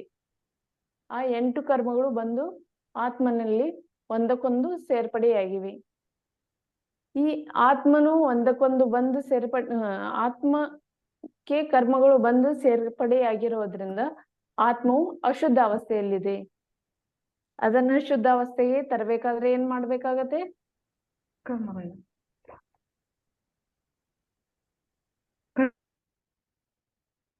ಆತ್ಮವನ್ನ ಶುದ್ಧ ಅವಸ್ಥೆಗೆ ತರಬೇಕಾದ್ರೆ ಕರ್ಮಗಳನ್ನ ನಿರ್ಜರೆ ಮಾಡಬೇಕಾಗತ್ತೆ. ನಿರ್ಜರೆ ಮಾಡಿದಾಗ ಮಾತ್ರ ಇಲ್ಲದ್ರೆ ಆತ್ಮನ ಶುದ್ಧ ಅವಸ್ಥೆಯು ಪ್ರಾಪ್ತವಾಗುತ್ತದೆ. ಹಾಗಾಗಿ ಧರ್ಮವನ್ನ ನೀವು ತಿಳಿದುಕೊಂಡಿದ್ದೀರಾ. ಇನ್ನು ಮುಂದೆ ಏನ್ ಹೇಳಿರೋದು? ನಮಗೆ ಮಹಾನ್ ಪುಣ್ಯದ ಉದಯದಿಂದ ಮನುಷ್ಯ ಭಾವ ಸಿಕ್ಕಿದೆ. ನಮ್ದು ಎಷ್ಟೋ ಜನ್ಮದ ಪುಣ್ಯದ ಕಾರಣದಿಂದ ಈ ಮನುಷ್ಯ ಭಾವ ಸಿಕ್ಕಿದೆ. ಮನುಷ್ಯ ಭಾವ ಸಿಗಬೇಕಾದ್ರೆ ಎಷ್ಟೊಂದು ಪುಣ್ಯ ಮಾಡ್ಬೇಕಾಗುತ್ತದೆ ಅಂದ್ರೆ, ನಾವು ಒಂದ್ ವೇಳೆ ಮನುಷ್ಯ ಭಾವ ಈ ಪಂಚ ಪರಾವರ್ತನೆ ಬಗ್ಗೆ ನಾವು ಕೆಲವೊಂದು ಇಷ್ಟೇ ಅದರ ಬಗ್ಗೆ ಸಂಕ್ಷಿಪ್ತವಾಗಿ ತಿಳಿದುಕೊಳ್ಳೋಣ. ಪಂಚ ಪರಾವರ್ತನೆ ಅಂದ್ರೆ ಒಂದು ದೊಡ್ಡ ಸಮುದ್ರವಿದೆ. ಆ ಸಮುದ್ರದಲ್ಲಿ ಎಷ್ಟು ಹನಿಗಳಿವೆಯೋ ಅಷ್ಟು ಒಂದೊಂದು ಹನಿಯು ಒಂದೊಂದು ಭವ ಅಂತ ಹೇಳಿ ನಾವು ತಿಳ್ಕೊಂಡ್ರೆ ಎಷ್ಟು ಭವಗಳಾಗುತ್ತವೆಲ್ಲ, ಅದನ್ನು ಒಂದು ಪರಾವರ್ತನೆ ಅಂತ ಹೇಳಿ ನಾವು ತಿಳಿದುಕೊಳ್ಳೋಣ. ಸಾಮಾನ್ಯವಾಗಿ ಅದರಲ್ಲಿ ಸಮುದ್ರದಲ್ಲಿ ನೀರು ಎಷ್ಟಿವೆ, ಅದರಲ್ಲಿ ಹನಿಗಳೆಷ್ಟಿವೆ ಅನ್ನೋದು ನಮ್ಗೆ ಯಾರಿಗೂ ಗೊತ್ತಿಲ್ಲ. ಪಂಚಪರಾವರ್ತನೆ ಸಂಪೂರ್ಣ ಮಾಹಿತಿಯನ್ನ ನಾವು ಯಾವಾಗ ಅದರ ಬಗ್ಗೆ ವಿಶ್ಲೇಷಣೆ ಬರುತ್ತೆ ಅಲ್ಲ ಆವಾಗ ನೋಡಿಕೊಳ್ಳೋಣ. ಈಗ ಯಾಕಂದ್ರೆ ಅಷ್ಟು ಪೂರ್ಣ ವಿಶ್ಲೇಷಣೆ ತಿಳ್ಕೊಬೇಕಾದ್ರೆ ಅಷ್ಟೊಂದು ಸಾಮರ್ಥ್ಯ ನಮ್ಮ ಹತ್ರ ಇಲ್ಲ. ನಿಮ್ಮ ಹತ್ರ ಇದ್ದಿರ್ಬೋದು, ಆದ್ರೆ ನಮ್ಮ ಹತ್ರ ಇಲ್ಲ.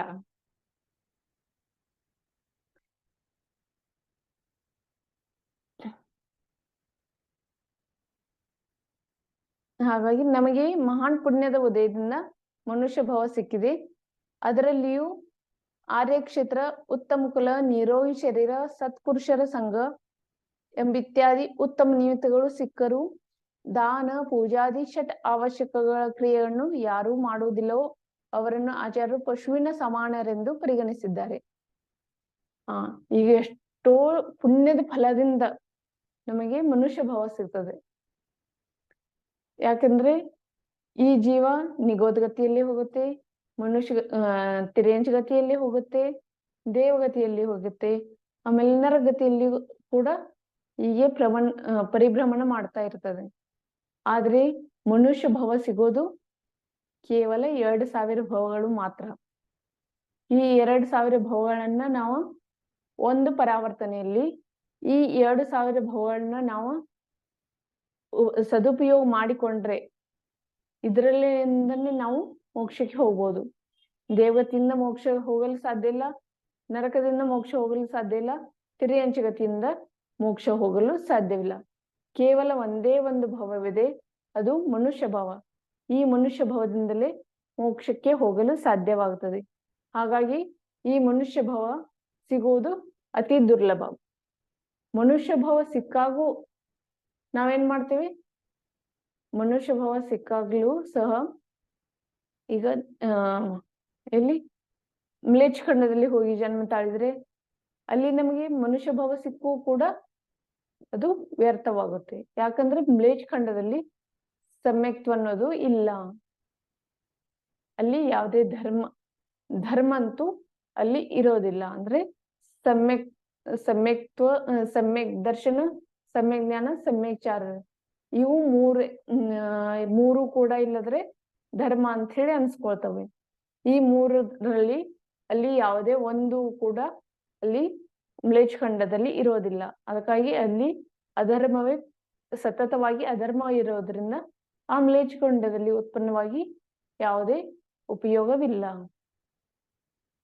ಇನ್ನು ಮುಂದೆ ಹೋಗಿ ನಾವು ಆರ್ಯಖಂಡದಲ್ಲಿ ಹುಟ್ಟಿದೆವು. ಆರ್ಯಖಂಡದಲ್ಲಿ ಹುಟ್ಟಿದಾಗ ಆರ್ಯಖಂಡದಲ್ಲಿ ಒಂದು ಕರ್ಮಭೂಮಿ, ಇನ್ನೊಂದು ಭೋಗಭೂಮಿ ಅಂತ ಹೇಳಿವಿ.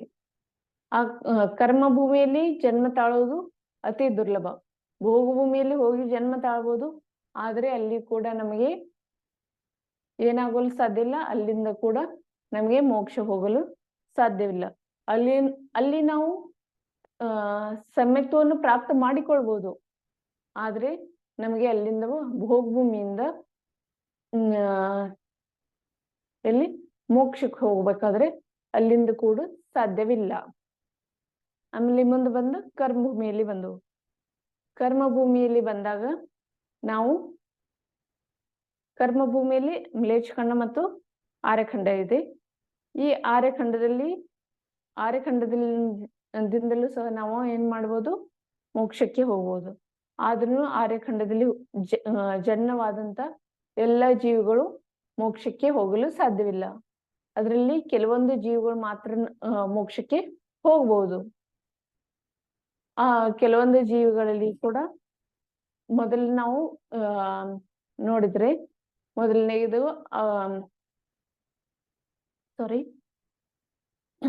ಮೊದಲನೇದಾಗಿ ನಾವು ನೋಡಿದ್ರೆ ಆರ್ಯಖಂಡದಲ್ಲಿ ಜನ್ಮ ತಾಳಿ ನಾವು ಜೈನ ಧರ್ಮದಲ್ಲಿ ಉತ್ಪನ್ನವಾಗಬೇಕು. ಇದು ಮೊದಲನೇ ಕಂಡೀಷನ್. ಜೈನ ಧರ್ಮದಲ್ಲಿ ಉತ್ಪನ್ನವಾಗಿ ಇಲ್ಲಿಯೂ ಕೂಡ ನಮಗೆ ಅಂದ್ರೆ ಸಮ್ಯಕ್ತ್ವದ ಮೇಲೆ ಧರ್ಮದ ಮೇಲೆ ಶ್ರದ್ಧಾನ ಉತ್ಪನ್ನವಾಗಿ ಆಮೇಲೆ ಧರ್ಮವನ್ನ ಸ್ವೀಕಾರ ಮಾಡಿ ಮುಂದೆ ನಾವು ಇಲ್ಲದ್ರೆ ಇದಕ್ಕೆ ಮೋಕ್ಷಕ್ಕೆ ಹೋಗ್ಬೇಕಾದ್ರೆ ಅಲ್ಲಿ ಕೂಡ ಒಂದು ಕಾರಣ ಇರುತ್ತೆ. ಆಮೇಲೆ ಮುಂದೆ ಹೋಗಿ ಸಮ್ಯಕ್ತವನ್ನು ಧಾರಣೆ ಮಾಡೆವು, ಆದ್ರೆ ಸವನನೇ ಇರ್ಲಿಲ್ಲ. ಸವನ್ ಅಂದ್ರೆ ಎಲ್ಲವನ್ನ ಶಕ್ತಿ ಸಾಮರ್ಥ್ಯ. ಆ ಶಕ್ತಿ ಸಾಮರ್ಥ್ಯ ಇರದಿದ್ರೆ ಅಲ್ಲಿಯೂ ಕೂಡ ಮೋಕ್ಷಕ್ಕೆ ಹೋಗಲು ಆಗೋದಿಲ್ಲ. ಮುಂದೆ ನಾವು ಈ ಜೈನ ಧರ್ಮದಲ್ಲಿ ಉತ್ಪನ್ನವಾಗಿದ್ದು ದೇವಶಾಸ್ತ್ರ ಗುರುಗಳಿಗೆ ಶ್ರದ್ಧೆಯನ್ನು ಇಡದೇ ಇದ್ರೆ ಇಲ್ಲಿಂದನೂ ನಾವು ಮೋಕ್ಷಕ್ಕೆ ಹೋಗಲು ಸಾಧ್ಯವಿಲ್ಲ. ಆಮೇಲೆ ಇದೇ ಮುಂದೆ ಹೋಗಿ ನಾವು ದೇವಶಾಸ್ತ್ರ ಗುರುಗಳಲ್ಲಿ ಶ್ರದ್ಧೆ ಇಟ್ಟು ಅಲ್ಲಿಂದ ಕೂಡ ಮೋಕ್ಷಕ್ಕೆ ಹೋಗ್ಬೇಕಾದ್ರೆ ಎಲ್ಲಿವರೆಗೆ ನಾವು ಸಂಯಮವನ್ನು ಧಾರಣೆ ಮಾಡೋದಿಲ್ಲ, ಅಂದ್ರೆ ಮುನಿಚರ್ಯೆಯನ್ನು ನಾವು ಧಾರಣೆ ಮಾಡೋದಿಲ್ಲ, ಅಲ್ಲಿಯೂ ನಮ್ದು ಈ ಮನುಷ್ಯ ಭಾವ ವೇಸ್ಟ್ ಆಗತ್ತೆ. ಮುನಿ ಧರ್ಮವನ್ನ ಧಾರಣೆ ಮಾಡ್ತಿದ್ರೆ ಮುಂದೆ ಮುನಿ ಧರ್ಮವನ್ನು ಧಾರಣೆ ಮಾಡಿ ಅಲ್ಲಿಯೂ ಕೂಡ ನಮಗೆ ವಜ್ರ ಋಷಭ ನಾರಾಜ ಸವನ್ನ ದೊರೆಯದಿದ್ರೆ ಅದು ಕೂಡ ಒಂದು ಮನುಷ್ಯ ಭಾವ ಏನಾಗತ್ತೆ, ವೇಸ್ಟ್ ಆಗತ್ತೆ. ಮುಂದೆ ಒಂದನೇ ಸವನ ಅಂದ್ರೆ ವಜ್ರ ಋಷಭ ನಾರಾಜ ಸವನ್ನ ಜೊತೆಗೆ ನಾವು ಜನ್ಮ ತಾಳಿ ಅದು ಮನುಷ್ಯ ಭವದಲ್ಲಿ ಉತ್ಪನ್ನವಾಗಿ ಆವಾಗ್ಲೂ ನಮಗೆ ಧರ್ಮದ ಮೇಲೆ ಶ್ರದ್ಧೆ ಉತ್ಪನ್ನವಾಗಿ ಸಂಯಮವನ್ನು ಧಾರಣೆ ಮಾಡಿ ಇಲ್ಲಿಂದ ಸಂಯಮವನ್ನು ಧಾರಣೆ ಮಾಡಿದ ನಂತರ ನಮಗೆ ಯಾವುದೇ ವಿಕಲ್ಪವಿಲ್ಲದೆ ನಾವು ಮೋಕ್ಷದ ದಾರಿಯಲ್ಲಿದ್ದಾಗ ಯಾವುದೇ ಒಂದು ಸ್ವಲ್ಪನೂ ನಮಗೆ ಯಾವುದೇ ರೀತಿಯ ದಯೆಯಾಗಲಿ ಅಥವಾ ದಾಕ್ಷಿಣ್ಯ ಆಗಲಿ ಉತ್ಪನ್ನವಾಗದೆ ನಾವು ಕೇವಲ ಆತ್ಮನ ಮೇಲೆ ಶ್ರದ್ಧೆಯನ್ನು ಇಟ್ಟು ಆತ್ಮನಲ್ಲಿ ಲೀನವಾಗುವುದೇ ಬಹಳ ದುರ್ಲಭವಾಗುತ್ತೆ. ಈ ದುರ್ಲಭವಾದಂತ ಮನುಷ್ಯಗತಿಯಿಂದ ಮೋಕ್ಷ ಹೋಗಬೇಕಾದ್ರೆ ಅತಿ ದುರ್ಲಭವಿದೆ. ಅದಕ್ಕಾಗಿ ನಾನು ಪಾಂಡವರ ಒಂದು ಕಥೆಯ ಸಂಸ್ಮರಣೆ ನನಗೆ ನೆನ್ಪು ಬರ್ತಾ ಇದೆ, ಅದನ್ನ ಹೇಳ್ತೀನಿ. ಪಾಂಡವರು ಎಷ್ಟು ಜನ ಇದ್ರು? 5 ಜನ ಇದ್ರು. ಯಾರ್ಯಾರು? ದುರ್ಯೋಧನ, ಅರ್ಜುನ, ಭೀಮ, ನಕುಲ ಮತ್ತ ಸಹದೇವ. ಈ 5 ಜನ ಏನ್ ಮಾಡ್ತಾ ಇದ್ರು ಅಂದ್ರೆ, ನಮ್ಮ ಯಾವುದು ಜೈನ ರಾಮಾಯಣದಲ್ಲಿ ಈ ಕತೆ ಬರುತ್ತೆ. ಈ 5 ಜನ ಧ್ಯಾನದಲ್ಲಿ ಮಗ್ನರಾಗಿದ್ರು. ಆಮೇಲೆ ಆವಾಗಿಲ್ಲದ್ರೆ ಕೌರವರು ಬಂದು ಅವರಿಗೆ ಏನು ಕಬ್ಬಿಣದ ಸಂಕೋಲೆಯನ್ನ ಹಾಕ್ತಾರೆ. ಅದು ಕಾದ ಕಬ್ಬಿಣದ ಸಂಕೋಲೆಯನ್ನ ಹಾಕ್ತಾರೆ. ಆವಾಗ ಏನಾಗತ್ತೆ, ಅವ್ರಿಗೆ ಎಷ್ಟೊಂದು ವೇದನೆ ಶುರು ಆಗತ್ತೆ. ಆ ವೇದನೆಯನ್ನ ಅವರ ಎಲ್ಲರೂ ಕೂಡ ವಜ್ರಋಷಭ ನಾರಾಜ ಸಂವನ್ನ ಅಂದ್ರೆ ಮೊದಲನೇ ಸಂವನ್ನ ಧಾರಿಯೇ ಆಗಿದ್ರು, ತದ್ಭವ ಮೋಕ್ಷಗಾಮಿಯೇ ಆಗಿದ್ರು.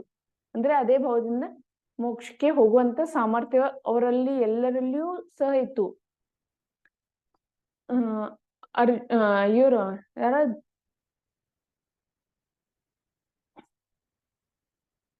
ಯುಧಿಷ್ಠಿರ, ಅರ್ಜುನ ಮತ್ತ ಭೀಮ, ಈ 3 ಜನ ಏನ್ ಮಾಡ್ತಾರೆ, ಆ ಎಲ್ಲಾ ಕಷ್ಟವನ್ನ ಸಹನ ಮಾಡ್ತಾರೆ. ಮತ್ತು ಯಾವುದೇ ಮೋಹವನ್ನ ಇಡದೆ ಅವರು ನಿರ್ವಿಕಲ್ಪವಾಗಿ ಮೋಕ್ಷಕ್ಕೆ ಅವರು ಹೋಗ್ತಾರೆ. ನಿರ್ವಿಕಲ್ಪವಾಗಿ ಧ್ಯಾನಾವಸ್ಥೆಯಲ್ಲಿ ಹಾಗೆ ಕೂತ್ಕೊಳ್ತಾರೆ. ಹಾಗೆ ಕೂತ ನಂತರ ಅವರಿಗೆ ಏನಾಗುತ್ತೆ, 8 ಕರ್ಮಗಳನ್ನ ನಾಶ ಮಾಡಿ ಅವರು ಅಲ್ಲಿಂದಲೇ ಮೋಕ್ಷಕ್ಕೆ ಹೋಗ್ತಾರೆ. ಆದ್ರೆ ನಕುಲ ಮತ್ತ ಸಹದೇವ ಇವರು ಇಬ್ಬರು ಜನ ಏನ್ ಮಾಡ್ತಾರೆ, ನಾವು ಇಷ್ಟೊಂದು ಕಷ್ಟವನ್ನ ಸಹನ ಮಾಡ್ತಾ ಇದೀವಿ, ನಮಗೇನಾದ್ರೂ ಪರವಾಗಿಲ್ಲ. ಆದ್ರೆ ನಮ್ಮ ಜ್ಯೇಷ್ಠ ಭ್ರಾತಗಳಿವೆ, ಅಂದ್ರೆ ದೊಡ್ಡ ಸಹೋದರರಿದ್ದಾರೆ. ಅವರಿಗೆ ಈ ಕಷ್ಟವು ಯಾವ ರೀತಿ ಸಹನೆ ಮಾಡೋರು ಅವರು? ಈ ರೀತಿ ಒಂದ್ ಸ್ವಲ್ಪ ಕಿಂಚಿತ್ ಭಾವನೆ ಇವರಲ್ಲಿ ಉತ್ಪನ್ನವಾದಾಗ ಇವರು ಸ್ವರ್ಗಕ್ಕೆ ಹೋದರು. ಅಂದ್ರೆ ಸರ್ವಾರ ಸಿದ್ಧಿಯಲ್ಲಿ ಹೋಗಿ ಜನ್ಮ ತಾಳ್ತಾರೆ. ಆದ್ರೆ ಕೇವಲ ಅವರಿಗೆ ಕಿಂಚಿತ್ ಭಾವ ಬಂದಿದೆ. ಏನು? ಅವರ ತಮ್ಮ ಪ್ರತಿ ಈ ರೀತಿ ಭಾವ ಬರಲಿಲ್ಲ ಕಿ ಇಷ್ಟೊಂದು ಕಷ್ಟವನ್ನ ನನಗೆ ಸಹನ ಮಾಡ್ಬೇಕಾಗ್ತಾ ಇದೆಯಲ್ಲ, ಈ ರೀತಿ ಅವರ ಮನಸ್ಸಿನಲ್ಲಿ ಬರಲಿಲ್ಲ.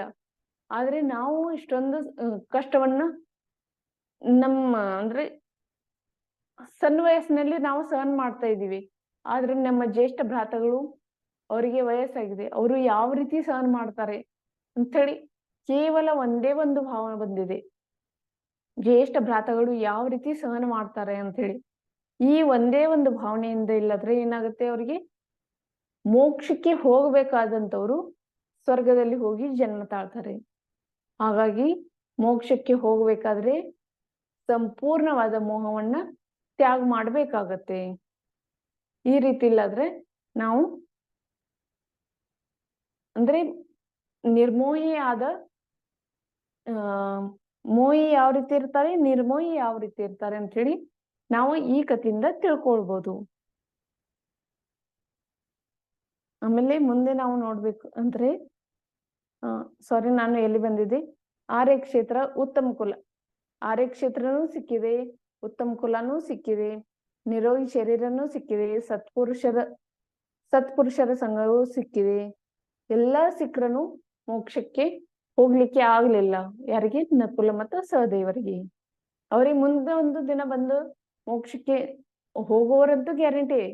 ಆದ್ರೆ ಅದೇ ಭಾವದಿಂದ ಮೋಕ್ಷಕ್ಕೆ ಹೋಗುವ ಪೂರ್ಣ ಸಾಧ್ಯತೆಗಳಿದ್ದು ಸಹ ಅವರು ಮೋಕ್ಷಕ್ಕೆ ಹೋಗ್ಲಿಲ್ಲ.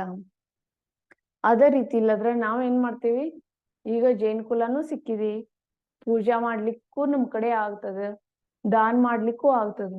ಆದ್ರೆ ಪೂಜಾ ಮಾಡ್ಬೇಕು, ದಾನ್ ಮಾಡ್ಬೇಕು ಅಂತೇಳಿ ಇದು ಯಾವುದೇ ರೀತಿ ಭಾವ ಆಗಿದ್ರ ಅವರಿಗೆ ಆಚಾರ್ಯ ಪರಮೇಶ್ವರರು ಏನ್ ಹೇಳಿದಾರಂದ್ರೆ, ಇವರು ಕೂಡ ಪಶುವಿಗೆ ಸಮಾನ ಅಂತ ಹೇಳಿ ಹೇಳಿದ್ದಾರೆ. ಯಾರು ಪಶುವಿಗೆ ಸಮಾನ ಅಂತ ಹೇಳಿ ಹೇಳಿದ್ರು? ಯಾರು ಜೈನ ಧರ್ಮ ಸಿಕ್ಕಿದೆ, ಪೂಜಾ ಮಾಡುವಂತ ಯೋಗ್ಯತೆ ಇದೆ, ಆದ್ರೂ ಪೂಜಾ ಮಾಡ್ತಾ ಇಲ್ಲ, ದಾನ ಮಾಡುವ ಯೋಗ್ಯತೆ ಇದೆ ಆದ್ರೂ ದಾನ ಮಾಡ್ತಾ ಇಲ್ಲ, ಇಂಥವ್ರಿಗೆ ಏನ್ ಹೇಳ್ತಾರೆ, ಅವರು ಪಶುವಿನ ಸಮಾನ ಅಂತ ಹೇಳಿ ಹೇಳಿದ್ದಾರೆ ಆಚಾರ್ಯರು. ಅದಕ್ಕಾಗಿ ಪ್ರತಿಯೊಬ್ಬ ಶ್ರಾವಕರು ಷಟ್ ಅವಶ್ಯಕ ಕಾರ್ಯಗಳನ್ನು ಪರಮಾವಶ್ಯಕವೆಂದು ತಿಳಿದು ಪ್ರತಿದಿನ ಅವಶ್ಯವಾಗಿ ಮಾಡಬೇಕು. ಅಂದ್ರೆ ಪ್ರತಿದಿನಲೂ ಅವಶ್ಯವಾಗಿ ಮಾಡಬೇಕು. ಇದರಿಂದ ಈ ಭವದಲ್ಲಿ ಮತ್ತು ಪರಭವದಲ್ಲಿಯೂ ಸುಖ ಶಾಂತಿಯು ಪ್ರಾಪ್ತಿಯಾಗಲಿ. ಷಟ್ ಅವಶ್ಯಕ ಕ್ರಿಯೆಗಳು ಈ ಕೆಳಗಿನಂತಿವೆ. ಈ ರೀತಿ ಇಲ್ಲದ್ರ ನಾವು 6 ಅವಶ್ಯಕಗಳು ಏನಿದೆ ಅವುಗಳನ್ನ ತಿಳಿದ ನಾವು ದಿನಾಲೂ ಈ ಅವಶ್ಯಕ ಕ್ರಿಯೆಯನ್ನ ಮಾಡ್ತಾ ಇರಬೇಕು. ಮಾಡಿದ್ರೆ ಮಾತ್ರ ನಮಗೆ ಶ್ರಾವಕ ಅಂತ ಹೇಳಿ ಹೇಳ್ತಾರೆ. ಈ ಅವಶ್ಯಕ ಕ್ರಿಯೆಯನ್ನು ಮಾಡದಿದ್ರೆ ನಾವು ಕೂಡ ಶ್ರಾವಕರಲ್ಲ. ನಾವು ಜೈನ ಧರ್ಮದಲ್ಲಿ ಹುಟ್ಟಿ ವ್ಯರ್ಥವಿದೆ. ಆಚಾರ್ಯ ಪರಮೇಶ್ವರ್ ಹೇಳಿರೋದು ಈ 6 ಅವಶ್ಯಕಗಳನ್ನು ಯಾರು ಮಾಡುವುದಿಲ್ಲ, ಪ್ರತಿದಿನ ಯಾರು ಮಾಡೋದಿಲ್ಲ ಅವರಿಲ್ಲದ್ರ ಪಶುವಿಗೆ ಸಮಾನ ಅಂತ ಹೇಳಿ ಹೇಳಿದ್ರು. ಮನುಷ್ಯನಿಗೆ ಸಮಾಧಾನ ಅಂತ ಹೇಳಿಲ್ಲ, ಪಶುವಿಗೆ ಹೋಲಿಸಿದ್ರು. ಅಂದ್ರೆ ನಾವು ತಿಳಿದುಕೊಳ್ಬೇಕಾಗತ್ತೆ ನಾವು ಶ್ರಾವಕರು ಅಥವಾ ಪಶುಗಳು ಅಂತ ಹೇಳಿ. ನೀವ್ಯಾರು ಪಶುಗಳಲ್ಲ, ಆದ್ರೆ ಪಶುವಿನ ಸಮಾನ ಅಂತ ಹೇಳಿ ಹೇಳಿದ್ರು. ಇದು 6 ಯಾರು ಮಾಡೋದಿಲ್ಲ ಅವರಿಗೆ ಪಶುವಿನ ಸಮಾನ ಅಂತ ಹೇಳಿ ಹೇಳಿದ್ದಾರೆ ಆಚಾರ್ಯ ಪರಮೇಶ್ವರ್. ಈ ರೀತಿ ಇಲ್ಲಾದ್ರೆ 6 ಅವಶ್ಯಕ ಕ್ರಿಯೆಗಳು ಏನೇನಿವೆ ಅಂತ ಹೇಳಿ ನಾವು ನಾಳೆ ತಿಳಿದುಕೊಳ್ಳೋಣ. ಇವತ್ತು 9 ಗಂಟೆ ಆಗಿದೆ. ಯಾರ್ಯಾರಾದ್ರೂ ಕ್ವಶನ್ ಇದ್ರೆ ಕೇಳ್ಬೋದು.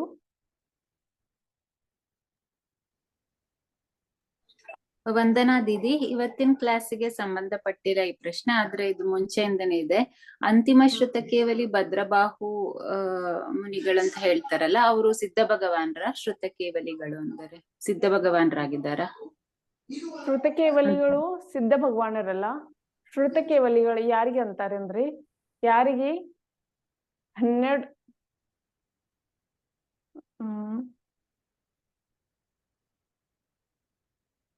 ಯಾರಿಗೆ 12 14 ಪೂರ್ವಗಳ, ಸಾರಿ ನಂಗೆ ನೆನಪಾಗ್ತಾ ಇಲ್ಲ. ನಾನ್ ನಾಳಿನ ಕ್ಲಾಸ್ ನಲ್ಲಿ ಹೇಳ್ತೇನೆ ಅದರ ಬಗ್ಗೆ ವಿಷಯ ಪೂರ್ಣ. ಪರವಾಗಿಲ್ಲ ದೀದಿ. ಅಂದ್ರೆ ಅವರು ಸಿದ್ಧ ಭಗವಾನ್ರ ಆಗಿಲ್ಲ, ಪಾದಶಾಂಗ ಮುಂದೆ ಆಗ್ತಾರೆ. ಆದ್ರೆ ಶ್ರುತ ಕೇವಲಿಗಳು ಸಿದ್ಧ ಭಗವಾನ್ರಲ್ಲ. ಅವ್ರಿಗೆ ಎಷ್ಟು ಅಂಗದ ಜ್ಞಾನ ಇರುತ್ತೆ ಅಂತ ಹೇಳಿ ಸ್ವಲ್ಪ ವಿಸ್ಮರಣೆ ಆಗಿದೆ. ಅದನ್ನ ನಾನು ನಾಳೆ ನೋಡಿ ಹೇಳ್ತೀನಿ. ಧನ್ಯವಾದಗಳು ದೀದಿ.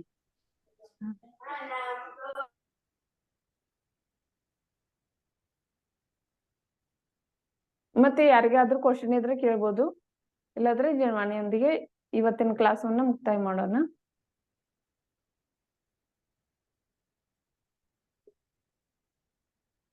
प्रभु देव तुम्हारे पवित्र मुख से निसृत जो शीतल वाणी, जग जन मन की मल को धोती अतः कहाती जिनवानी।